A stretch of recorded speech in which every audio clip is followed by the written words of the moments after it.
Thank you.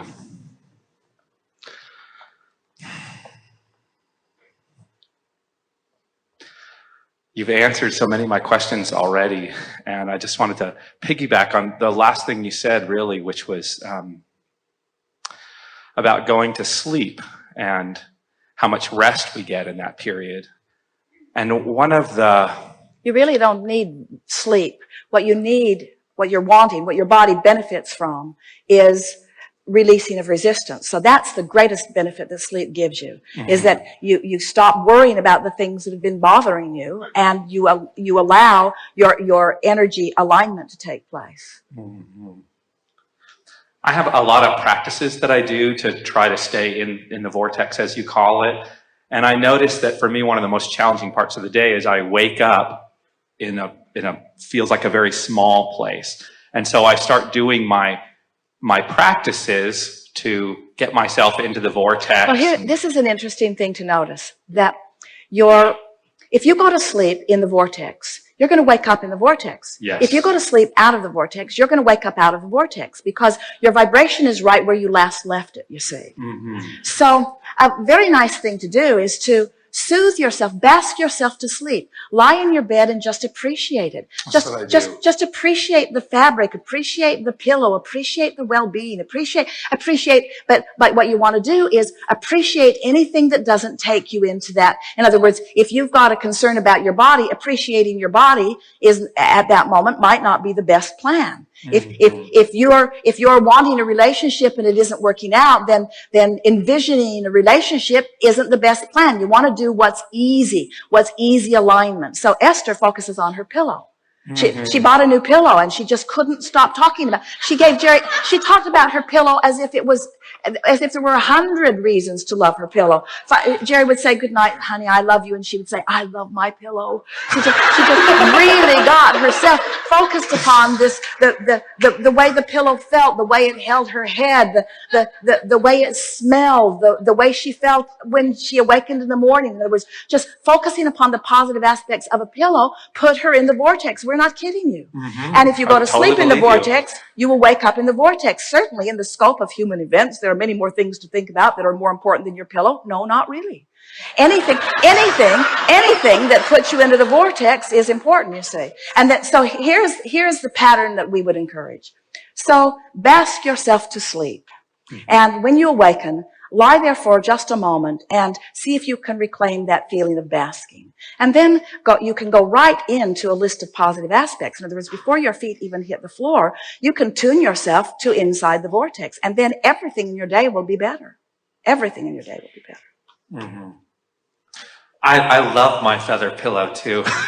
It holds my neck just right. And I have a practice of really grounding myself before I go to bed, but somehow it's not showing up the way you're saying. I still wake up often and it feels like I'm in this other land. And it's like a one-way mirror. You can only see down, you can't see up. It's a progressive thing. You see, these are the things that you want to be aware of. And so let's just ask you some questions here. Okay. Do you accept that you are...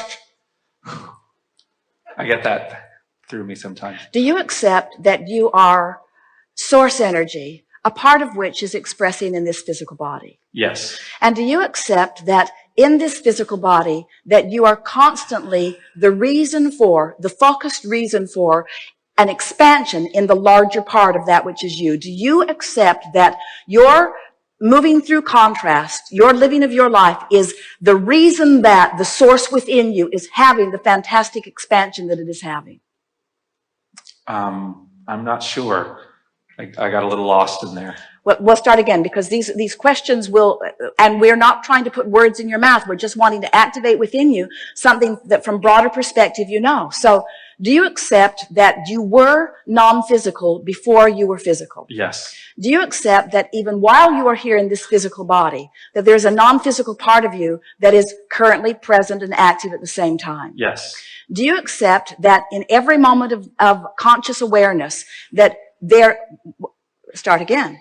Whether you are consciously aware of it or not, do you accept that the vibration of who you really are and the vibration of who you're allowing yourself to be are playing off one another all the time? Yes. Do you accept that? Do you accept that the source within you is holding the highest frequency of what you have expanded to? Yes. Do you accept that unless you're doing that thing you do that sets up resistance within you, that you will be in that highest vibration? Absolutely. So, and that these habits, somehow it happens, seem like out of my consciousness because I'm not shining the light of consciousness. And it seems like I'm not shining it in sleep. And so I guess I'm concerned about all that time I'm waking up with all this weird stuff. Well, but it's all about what you're doing right before you go to sleep. In other words, it doesn't matter how long you sleep. If you're worried about something and you activate some resistance within you and you sleep for 4 days, when you wake up, that resistance is still going to be within you. Because the vibration is where you last left it consciously. You have to move the conscious vibration, you see.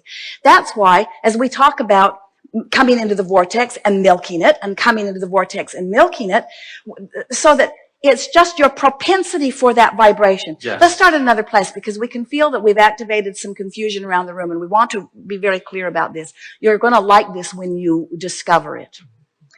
So,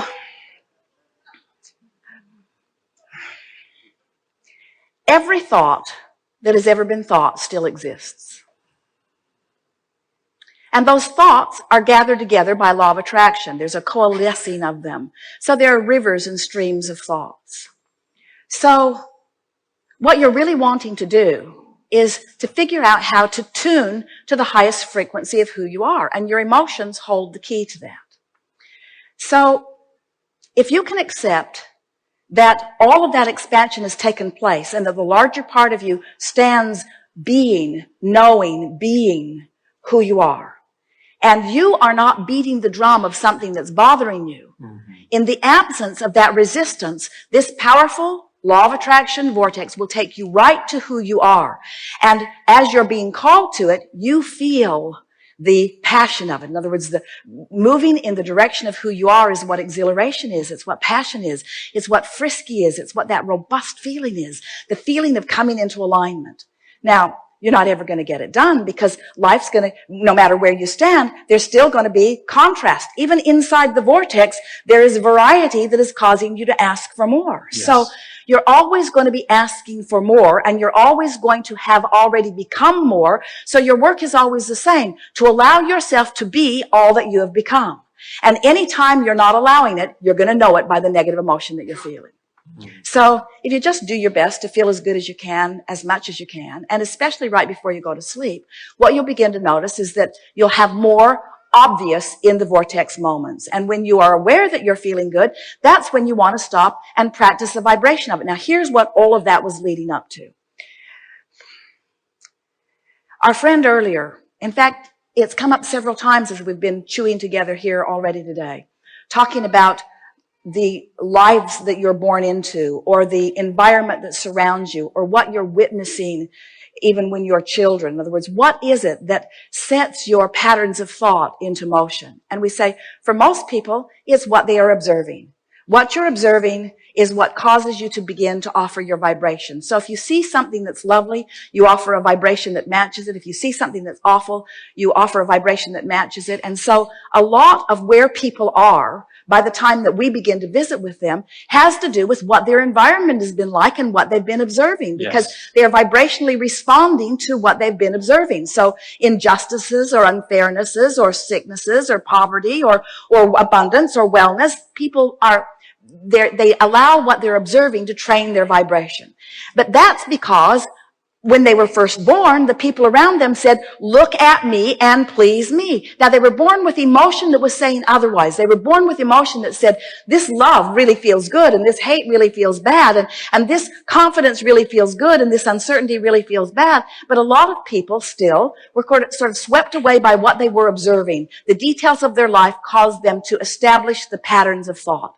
So as we visit with someone like you, you have all kinds of patterns of thought. Some of them are serving you well, and some of them are not serving you very well. But the thing that we really want you to hear from us is that law of attraction is going to deliver to you the thought that matches where you are. In other words, where you are is where you are. Where you are is where you are. If you're having an unpleasant conversation with someone, it's likely that you're going to have another one and another one and another one. It's likely that you're going to stew on it. It's likely that you're going to turn on television and see something similar to it. It's likely that you're going to check your email and there's going to be something else there, because law of attraction is going to keep mimicking and reflecting back to you how you feel. So how does someone move themselves into a better feeling vibration? How do you make the adjustment? How do you find something? How do you move? Because law of attraction is not helping you out. Law of attraction says, oh, you don't like that, then you won't like this either. And oh, you don't like that, then you won't like this either. And oh, you don't like that, then you won't like this either. And so how do you break that? How do you break that cycle? Shift focus. But how do you shift your focus when law of attraction is dishing out the ideas? When law of attraction is dishing out the next.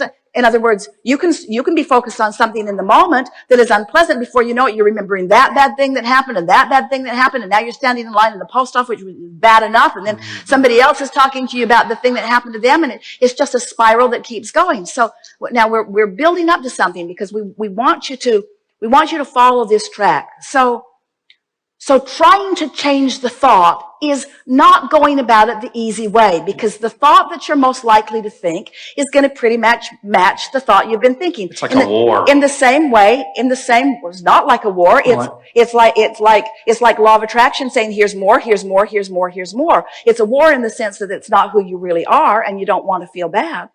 So yeah, I just meant if I try to talk against that thing, I stopped that years ago, because it feels like that's what we were demonstrating with those cards. All it does is cause you to dig in more. So you're all there before we're even getting there. So what is the logical way to break that evil spell? Stop thought. Stop thought. Take a walk.